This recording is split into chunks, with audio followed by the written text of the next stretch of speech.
Hay un tipo de frío que no tiene nada que ver con la intemperie, una helada que se instala no en los huesos, sino en lo más profundo del alma, nacida de la risa punzante y despectiva de los otros.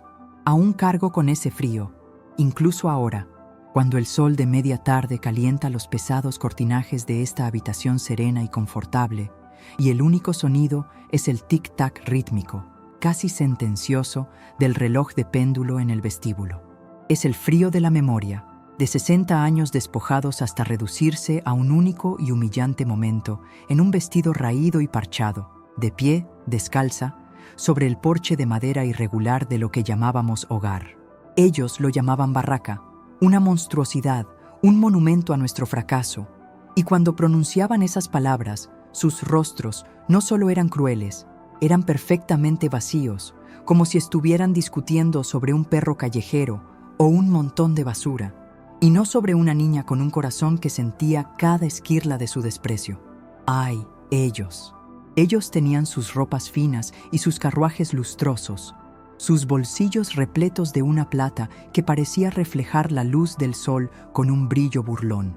Creían poseer el mundo, y según su criterio, ciertamente poseían el derecho de mirar por encima del hombro a aquellos de nosotros que no teníamos más que el polvo en nuestros talones gastados y la esperanza a la que nos aferrábamos como un hilo deshilachado.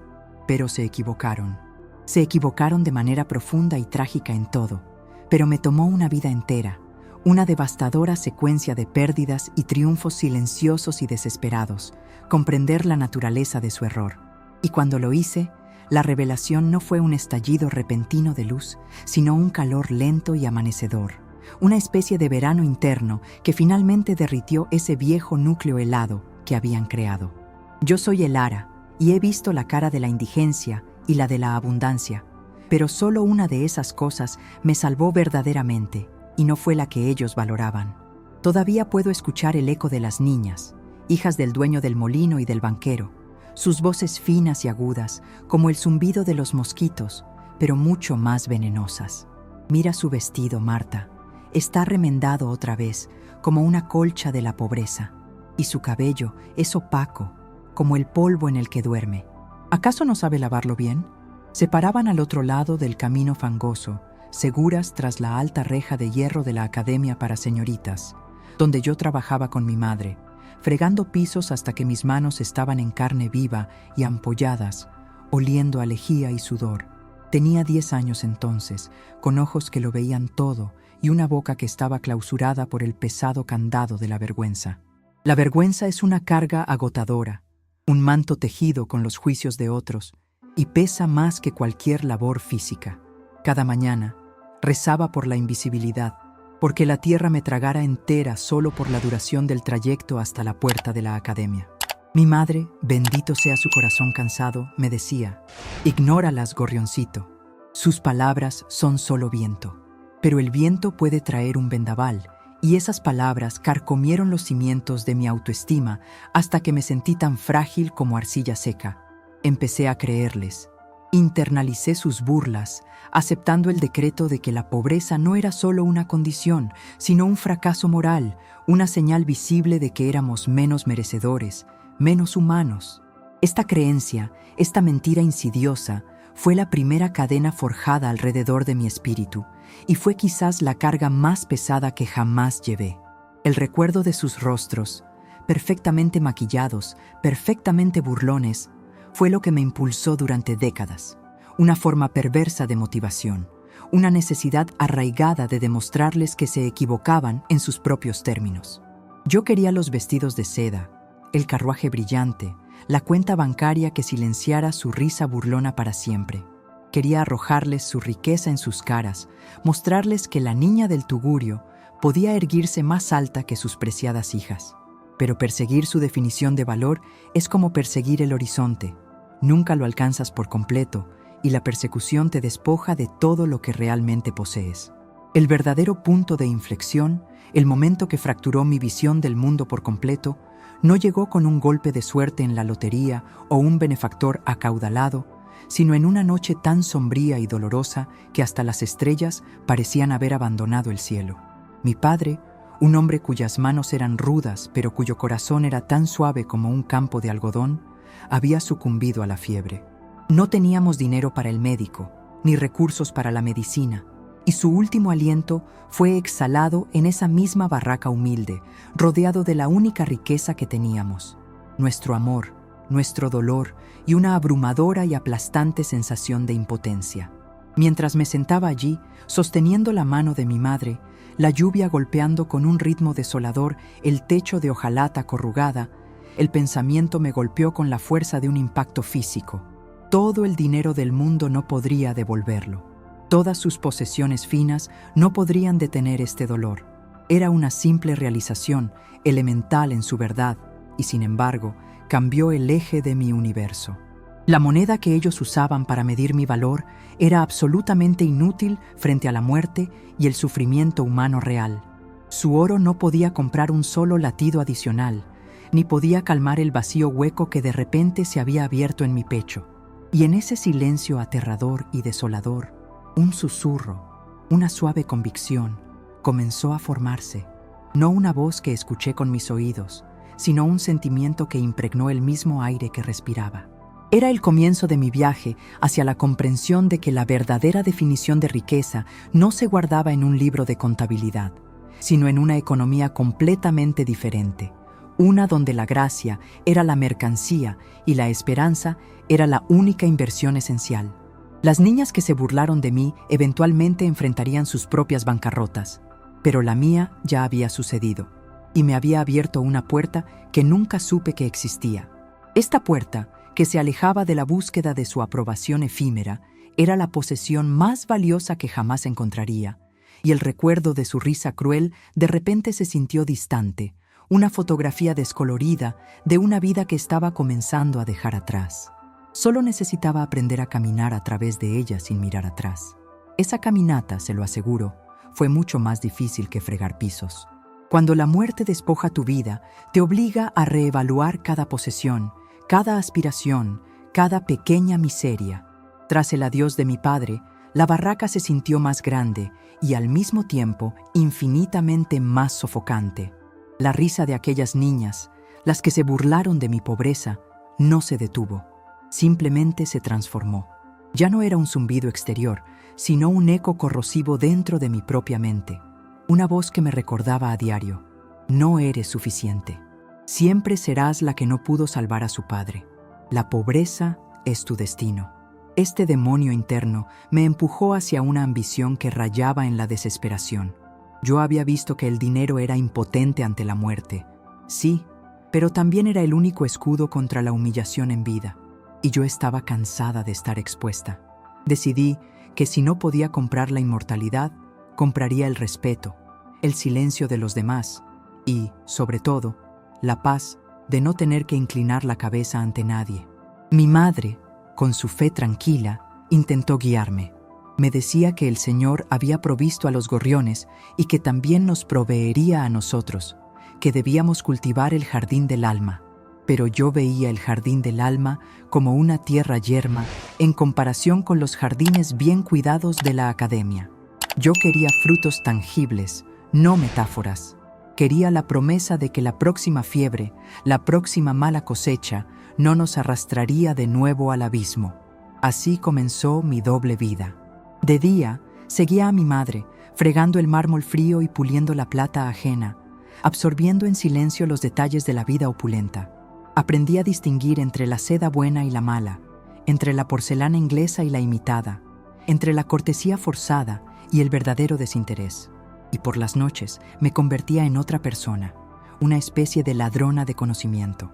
Robaba libros desechados de la biblioteca del banquero, viejos volúmenes de economía y administración que nadie más quería, y leía a la luz de una vela de sebo, descifrando jerga que me parecía un idioma alienígena.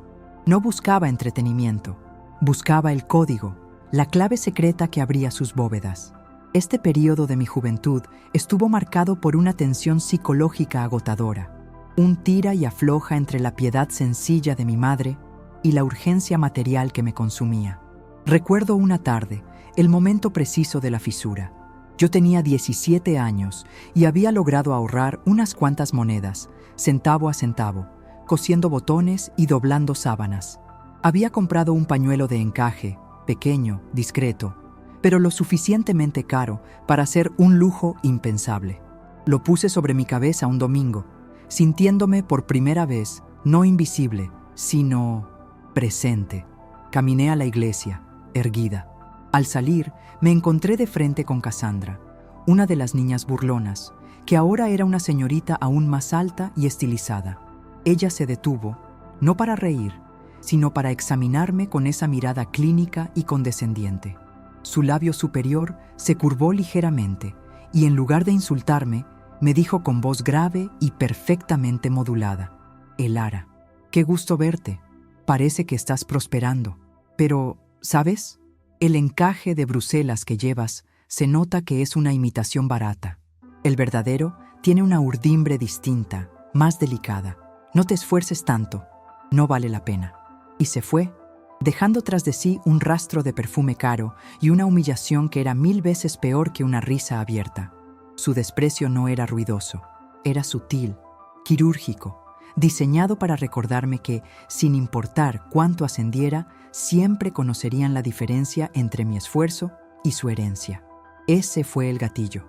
Ese día entendí que el objetivo no era simplemente tener dinero, sino tener la calidad de dinero correcta, la que olía a abolengo y no a sudor. Fue una revelación amarga. No podía ganar en su juego, porque las reglas siempre favorecerían su nacimiento. Sin embargo, en medio de esta tensión, mi madre me dio una lección silenciosa que, en ese momento, desprecié. Había una anciana en el vecindario, la señora Rosalía, que estaba completamente postrada y sola. Era tan pobre que su casa estaba a punto de caerse. Mi madre, después de 10 horas de trabajo agotador en la academia, caminaba las 2 millas de regreso a casa solo para pasar media hora con Rosalía, trayéndole un caldo escaso y leyendo un pasaje de la Biblia. Yo la regañaba. Madre, no tenemos tiempo, no tenemos nada que dar. ¿Por qué le ofreces lo poco que tenemos a alguien que no puede devolverte nada? Mi madre, con la sabiduría tranquila de los que han renunciado a la prisa mundana, simplemente me miró, sus ojos cansados pero luminosos, y dijo una frase que se me grabó: Elara, el vacío más grande no está en el bolsillo, sino en la mano que siempre recibe y nunca da. Lo que se entrega sin esperar rédito, ese es el único capital que nunca se devalúa. Qué tontería me parecía. Una filosofía de la derrota, pensaba yo. Pero la imagen de Rosalía, sonriendo con gratitud por un simple cuenco de sopa, y la paz en el rostro arrugado de mi madre al regresar, era una discordancia molesta en mi ambicioso plan. Mientras yo coleccionaba libros de economía y resentimiento, mi madre coleccionaba algo más etéreo, más resistente, algo que en ese momento me negaba a nombrar: satisfacción. Esta dicotomía, la lucha entre la herencia de fe de mi madre y mi propia y feroz búsqueda de validación material, se convirtió en el motor de mi juventud. Empecé a ascender en los trabajos, a aprender a coser de forma profesional, a manipular pequeñas cifras, a alejarme físicamente de la barraca, pero mi corazón seguía atrapado allí, bajo el peso de la opinión de Cassandra y el recuerdo de su pañuelo de encaje superior. Necesitaba un golpe más fuerte, una caída que no fuera solo económica, sino total, para entender que la verdadera quiebra no es perder lo que se tiene, sino perder la brújula que te dice qué vale la pena buscar. Y ese golpe, como todas las grandes lecciones, estaba esperando pacientemente en el horizonte. La ambición es un fuego que te calienta, pero que también te consume desde dentro. Y yo ardí con una intensidad febril durante mis 20 y 30 años. La lección de Cassandra sobre el encaje falso fue el combustible que necesitaba. Entendí que la pobreza no era solo una falta de fondos, era una ausencia de red, de contactos, de la educación sutil que te enseña a navegar los salones y a usar el tono correcto. Así que, en lugar de intentar convertirme en una de ellas, decidí convertirme en indispensable para ellas. Usé mis habilidades de costura y mi instinto para los números, los que había robado de los libros viejos, para montar un pequeño taller. No cosía ropa de fiesta, sino ropa de cama y mantelería fina, productos esenciales, duraderos, que olían a respeto y orden. Y lo más importante, aprendí a cobrar. Fui implacable en los negocios, una virtud que me gané a pulso y que no me dio amigos, sino clientes que me temían lo suficiente como para pagarme a tiempo. Dejé la barraca, alquilé un pequeño apartamento limpio sobre una panadería, un lugar donde el aire olía a levadura y promesa, no a moho y miseria. Tenía una cama decente, una estufa propia y lo más preciado de todo, silencio. Había ganado. En los términos del pueblo había escalado. Ya nadie se burlaba de mi ropa. De hecho, ahora mis exempleadoras me enviaban a sus amigas. Pero aquí es donde vino el primer gran giro narrativo, la revelación progresiva que mi corazón se negaba a aceptar. El silencio no era la paz, era un vacío resonante. La primera vez que vi a mi madre en mi nuevo apartamento, trajo consigo una pequeña maceta con una violeta africana, la única flor que parecía prosperar en la sombra. Ella admiró mis sábanas de hilo, tocó el suave terciopelo de la cortina que yo misma había confeccionado y asintió con una expresión de orgullo tranquilo. Pero su mirada no se detuvo en el lujo, se detuvo en mis ojos, y allí, en esa fracción de segundo, vi la distancia que mi propio ascenso había creado. Ella vivía aún en la vieja cabaña, por elección, cuidando a las ancianas del vecindario, dándoles ese caldo escaso que yo había despreciado. Yo le ofrecí dinero, un buen monto, para mudarse, para dejar la miseria atrás. Ella lo rechazó, no con altivez, sino con una ternura devastadora. «Elara», me dijo, «la casa está desgastada, sí, pero es cálida y está llena de vida. Me temo que esta tuya, aunque es bella y rica en comodidades, tiene las paredes un poco frías, hija mía. Has invertido en telas, pero has olvidado invertir en tiempo». Su frase fue un puñal. Me había enfocado tanto en erradicar la pobreza material que había creado una pobreza de afecto y presencia. La tensión psicológica era insoportable. Yo había triunfado para ella, para silenciar el dolor de su vergüenza pasada, y sin embargo, mi triunfo la había alejado. Me sentí la más rica y la más sola de las mujeres. La burla de Cassandra era ruido. El silencio decepcionado de mi madre era el verdadero veredicto. Este vacío se hizo dolorosamente claro cuando intenté volver a la fuente de mi resentimiento. A los 28 años, me había casado con un hombre ambicioso que apreciaba mi ingenio y mi capital. Un matrimonio de conveniencia, de negocios, no de amor. Un día, en un evento benéfico al que mi estatus ahora me permitía asistir, me encontré de nuevo frente a Cassandra, ahora la esposa de un abogado importante. Yo llevaba un vestido de seda legítima, mi cabello estaba impecablemente peinado y mi esposo me presentaba con orgullo. Por un momento, sentí la euforia de la victoria. Aquí estoy. Les demostré que se equivocaban, pero Cassandra no me miró con burla, ni siquiera con envidia. Me miró con una especie de lástima gélida, como se mira a una mascota bien arreglada. Me felicitó por mi éxito, pero lo hizo con un comentario casual, un dardo envuelto en azúcar. Es admirable lo que se puede lograr con pura tenacidad, Elara. Demuestra que cualquiera puede salir del fango si se lo propone. Aunque, claro, la educación y el toque son algo que no se compra en el mercado. El toque. Esa palabra fue un disparo. Ella seguía viendo la suciedad en mis orígenes, no en mis manos, que ahora estaban limpias y adornadas con anillos discretos, sino en mi esencia. Entendí que su desprecio nunca había sido sobre mi dinero. Había sido sobre mi clase, una jaula que no tenía barrotes de metal, sino de estatus y linaje. El dinero era un pase, pero no una llave maestra. Mi esfuerzo la había impresionado, pero no la había convertido. Me había elevado, sí, pero seguía siendo una advenediza a sus ojos. Esa noche, volví a mi hermoso apartamento sintiéndome tan miserable como en la barraca.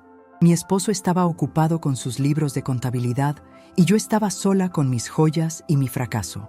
Las palabras de mi madre regresaron, insistentes y claras. El vacío más grande no está en el bolsillo, sino en la mano que siempre recibe y nunca da.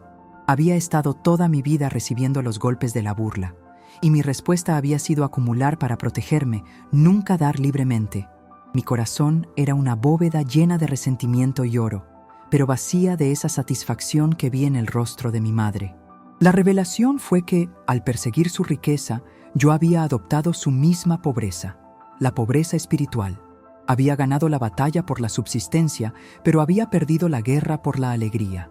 El impacto de esa noche me llevó a un punto de quiebra no financiera, sino emocional. Comencé a dudar de todo.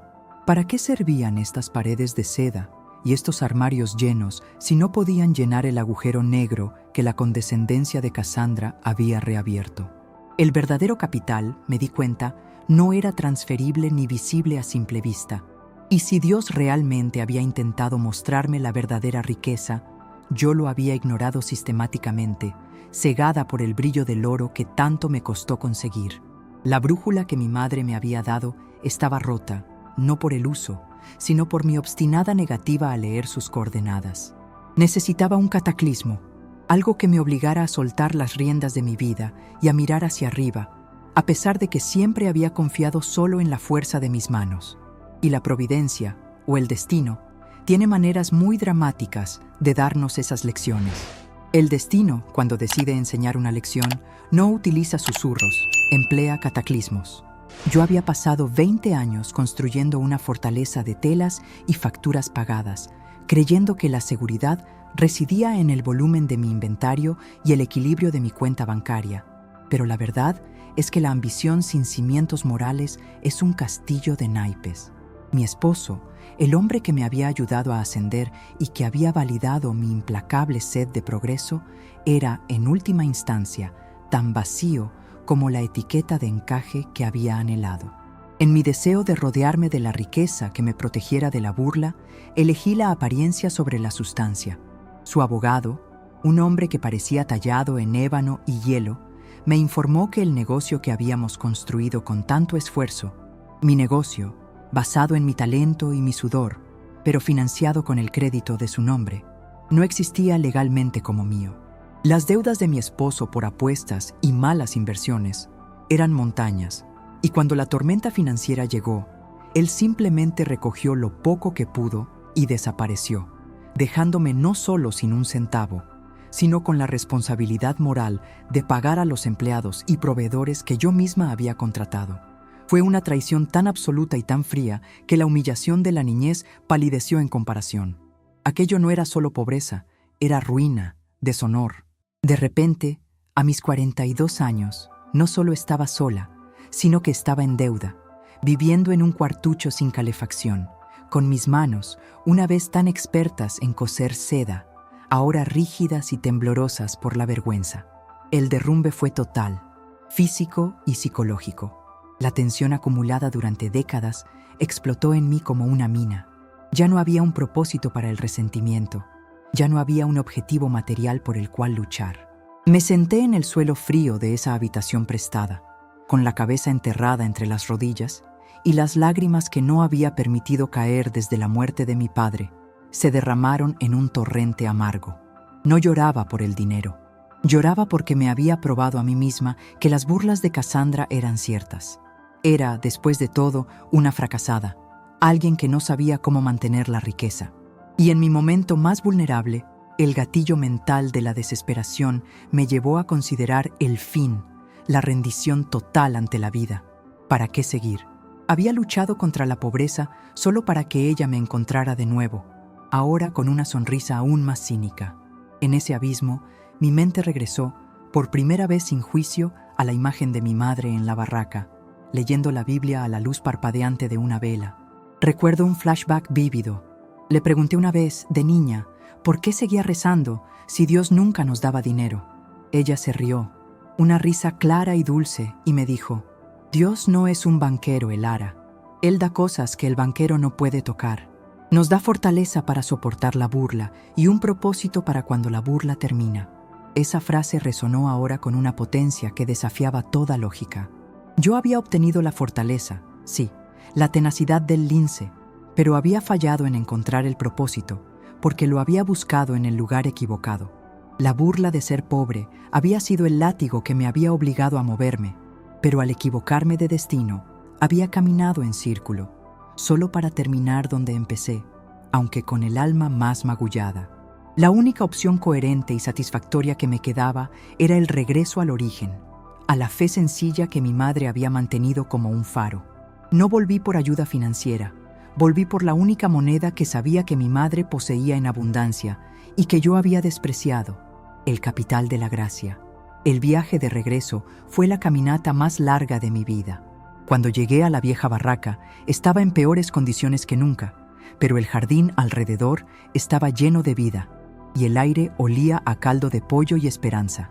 Mi madre me recibió en el umbral, sin preguntas, sin reproches, sin un solo atisbo de ese «te lo dije» que yo merecía. Simplemente me abrazó, y en la calidez de ese abrazo, un abrazo que no costaba nada, entendí la primera gran revelación. La verdadera riqueza no es lo que puedes acumular, sino lo que puedes dar incluso cuando no tienes nada. Mi madre era la mujer más rica que conocía, porque su almacén de amor y fe estaba desbordado. Ella había estado dando desde el primer día que yo la vi compartir el escaso pan con la señora Rosalía. Esa noche me senté con ella, no como la hija ambiciosa que había regresado derrotada, sino como la niña que necesitaba ser alimentada con algo más que comida. Me mostró un pasaje bíblico que no recuerdo textualmente, pero cuya esencia era: no te afanes por lo que has de vestir o comer, porque la vida es más que la comida, y el cuerpo es más que el vestido. Mi mente, educada en la lógica de las finanzas y el mercado, luchaba, pero mi espíritu, roto y vacío, se rindió. El impacto de mi fracaso no era la señal de que yo era inferior, sino la prueba de que el camino que elegí, el camino de la validación material a través de la burla, era una trampa. Dios me había mostrado la verdadera riqueza a través de mi madre, a través de la simpleza, y yo lo había ignorado. Él permitió que me burlaran para que buscara algo, pero yo busqué el antídoto en lugar del propósito. La verdadera riqueza, la que no se podía perder en una mala inversión o un marido traidor, era la capacidad de amar y de ser amado incondicionalmente. Esta comprensión, este cambio de foco, fue el punto de inflexión que me preparó para la etapa final y más significativa de mi vida. Me dio una paz que todas las sedas y las monedas del mundo nunca lograron comprar. El regreso a la barraca no fue una derrota, fue una descompresión. Al principio, mi mente, entrenada en la tiranía del reloj y el rendimiento, se resistía a la lentitud de la vida de mi madre. Mi cuerpo sabía coser 100 dobladillos por hora. Mi mente solo conocía la ansiedad de las ganancias. Pero mi madre, con la paciencia de la tierra, me enseñó a desaprender la prisa y a concentrarme en la única tarea que importaba: ser útil. Empecé a ayudarla a cuidar de las ancianas y los enfermos del barrio, las mismas personas a las que yo había querido ignorar en mi ascenso. Recuerdo la primera vez que tuve que limpiar las llagas de un hombre postrado, un trabajo que mis manos, acostumbradas a las telas finas, se negaron a hacer instintivamente. Sentí una náusea profunda, un recuerdo de mi antigua yo que gritaba: «Esto no es para ti, Elara.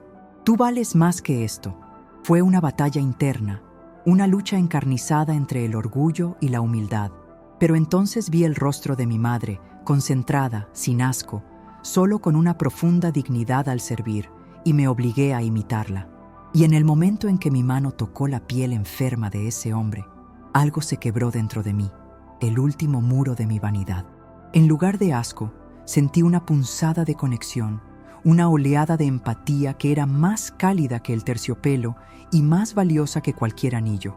Fue en esos actos, en esas horas silenciosas de servicio sin recompensa económica, donde experimenté la verdad de la frase de mi madre: el capital que nunca se devalúa. La gratitud de un anciano por un vaso de agua fresca, la sonrisa de una madre por el caldo caliente que compartíamos, la paz que sentía al ver a mi propia madre dormir profundamente, agotada por la bondad, pero no por la ambición. Estos eran los nuevos intereses que mi alma estaba recolectando, una riqueza intangible que nadie podía embargar, que el fuego no podía quemar y que un marido traidor no podía robar. Este fue el periodo de las revelaciones progresivas, donde los fragmentos del pasado se unieron con la realidad presente. Un día, mientras compartíamos un plato de lentejas, mi madre me contó una anécdota que nunca me había revelado. Me habló de una de las madres de las niñas burlonas, la esposa del molinero, una mujer fría y pulcra que siempre nos miraba con desdén. Mi madre la había encontrado una noche, años atrás, en el portal de la iglesia, llorando desesperadamente. Su hija, la que se burlaba de mi cabello opaco, había caído en una profunda melancolía y se había negado a hablar o comer. La madre, desesperada y sin saber a quién recurrir, se acercó a mi madre, la humilde lavandera, buscando no dinero, sino oración. Mi madre, sin un ápice de resentimiento por todas las burlas que habíamos sufrido, se sentó con ella y rezó por su hija, dándole consuelo humano y fe. Mi madre me miró con sus ojos acuosos, pero firmes, y dijo: «Elara, ellas se burlaron de ti por lo que no tenías en las manos, pero mira, ellas no tenían la fe, ni la esperanza, ni la comunidad para sostenerlas cuando la tragedia golpeó. ¿Quién era la pobre de verdad? Ese fue el gatillo más poderoso. No éramos nosotros los pobres. Ellas, a pesar de sus mansiones y cuentas bancarias, estaban espiritualmente en bancarrota, sus vidas tan llenas de juicios y superficialidad que no habían cultivado la moneda de la misericordia, que es la única que funciona en la crisis. La verdadera riqueza no era el tener, sino el ser y el dar». Este pensamiento me liberó del último vestigio de resentimiento que me ataba a mi pasado. Pude mirar hacia atrás, hacia Cassandra y sus amigas, no con odio, sino con una profunda y madura compasión. Mi madre murió 2 años después de mi regreso, tranquilamente, en esa misma cama de la barraca, con mi mano en la suya y una sonrisa que me aseguró que su cuenta de capital estaba llena hasta el borde. Su muerte fue dolorosa, sí, pero no fue un cataclismo porque me dejó su legado, la certeza inquebrantable de que había un valor más allá de lo visible. Tras su partida, no sentí la necesidad de volver a la ciudad o de reconstruir mi imperio de sábanas. Al contrario, usé mi habilidad organizativa, mi vieja tenacidad empresarial, no para acumular, sino para servir. Organicé una pequeña red de ayuda en el vecindario, utilizando mi apartamento sobre la panadería que aún conservaba como centro de acopio para alimentos y medicinas. La gente empezó a llamarme la señora Elara, no con el desprecio de antes, sino con un respeto genuino, el que se gana, no el que se compra. La voz interior que antes me impulsaba al éxito, ahora me susurraba en dirección a la necesidad. Y así, la niña que había sido humillada por su pobreza, terminó sus días encontrando su fortuna en el servicio desinteresado. La tensión se resolvió. Mi antigua ambición se transformó en eficiencia, mi resentimiento en empatía y mi necesidad de aprobación se disolvió en la paz de saberme útil ante los ojos de Dios. La vida ya no era una competencia con las hijas del molinero, era una asociación con los olvidados. Y sabía, con una convicción que me anclaba al mundo, que si Cassandra me viera ahora, no podría encontrar un ápice de lástima. Me vería, tal vez, con algo que ella nunca poseyó, una auténtica, inconfundible y profunda paz. Los años han pasado como el agua clara de un arroyo, dejando solo piedras pulidas por la fricción del tiempo. Ahora, con mi cabello blanco como el algodón y mis manos marcadas por el servicio más que por la ambición, puedo mirar el camino recorrido y entender el mapa completo que Dios intentó dibujar para mí. El sarcasmo de aquellas niñas, esa burla cruel que me definió durante la mitad de mi vida, fue la pluma que escribió la primera línea de mi historia, pero fue la fe humilde de mi madre la que le dio el verdadero argumento. Ellas querían que yo me rindiera a la etiqueta de pobreza. Dios quería que yo la trascendiera, no con riqueza material, sino con una abundancia que no conocía límites. La gran revelación final es esta. El verdadero castigo para mis burladoras no fue mi éxito, sino la constatación de que su única fuente de valor provenía de su dinero y su estatus, una fuente que se seca con el cambio de las estaciones. Y el verdadero regalo para mí fue mi propia quiebra, mi bancarrota financiera. Ese golpe devastador que me devolvió a la barraca fue el acto de limpieza más profundo de mi vida. Me despojó de la identidad falsa que había comprado con tanto esfuerzo, la de la mujer de negocios exitosa, la esposa respetable, y me dejó solo con mi esencia, con la Elara que podía amar, dar y servir. Fue entonces, al no tener nada que perder, cuando me arriesgué a invertir en lo eterno. Hoy vivo modestamente, en una pequeña casa que reconstruí cerca de donde estaba la barraca, en medio de la comunidad que mi madre me enseñó a amar. Ya no tengo sábanas de seda, pero tengo la risa de los niños del vecindario que vienen a mi puerta por galletas y un cuento. No tengo el silencio vacío de un apartamento lujoso, sino el murmullo constante de la vida y la gratitud. Y ese murmullo, esa orquesta de conexión humana, es el sonido más rico que mis oídos han escuchado jamás. Es el sonido de la verdadera riqueza. Pienso a menudo en Cassandra, la señorita del encaje inalcanzable. ¿Qué le deparó el destino? Escuché, a través de los años, que su vida fue un torbellino de compromisos sociales, bodas infelices y una desesperación silenciosa escondida bajo capas de terciopelo. Su riqueza no le dio felicidad, solo una jaula más dorada y una constante ansiedad por mantener las apariencias. Ella siempre tuvo que demostrar su valor. Yo, por el contrario, ya no tengo que demostrar nada. Mi valor es intrínseco, otorgado por la gracia que me permitió levantarme de la ruina y usar mis talentos no para acumular, sino para edificar a otros. Esta es la conclusión coherente y satisfactoria. La vida me llevó por el camino de la avaricia para demostrarme su fragilidad. El dinero no era el enemigo. El enemigo era la creencia de que el dinero definía mi alma. La pobreza material me obligó a buscar un valor que nadie pudiera quitarme, una seguridad que trascendiera el mercado. Y lo encontré en el servicio y en la fe, en la certeza de que cada acto de bondad, por pequeño que sea, es una cuenta bancaria abierta en el cielo, inembargable y creciente. Mi legado no son fábricas ni propiedades, sino un puñado de almas a las que pude ayudar a ver su propio valor. Mi profunda lección es que la verdadera riqueza es un estado del ser, no un estado de la cuenta. Es la paz inamovible que reside en un corazón que ha soltado el resentimiento y abrazado la generosidad. Es la capacidad de mirar a los ojos a la persona más humilde y ver en ella a un hermano, sin juzgar su atuendo o su dirección. Las burlas me hirieron, pero me dirigieron. Me obligaron a buscar la fuente de agua viva, en lugar de conformarme con el charco estancado de la vanidad. Ahora, al anochecer, me siento en mi porche, miro las estrellas y ya no veo la oscuridad de la barraca. Veo la inmensidad de un universo ordenado por el amor. Ellos se burlaron de mí por ser pobre, y con ello, sin saberlo, me dieron el mapa para encontrar mi fortuna. Dios me mostró que la verdadera riqueza era el amor que das, la paz que no se negocia y la fe que resiste toda tormenta. Y ahora, al final del camino, sé que soy la mujer más rica que ha caminado sobre esta tierra.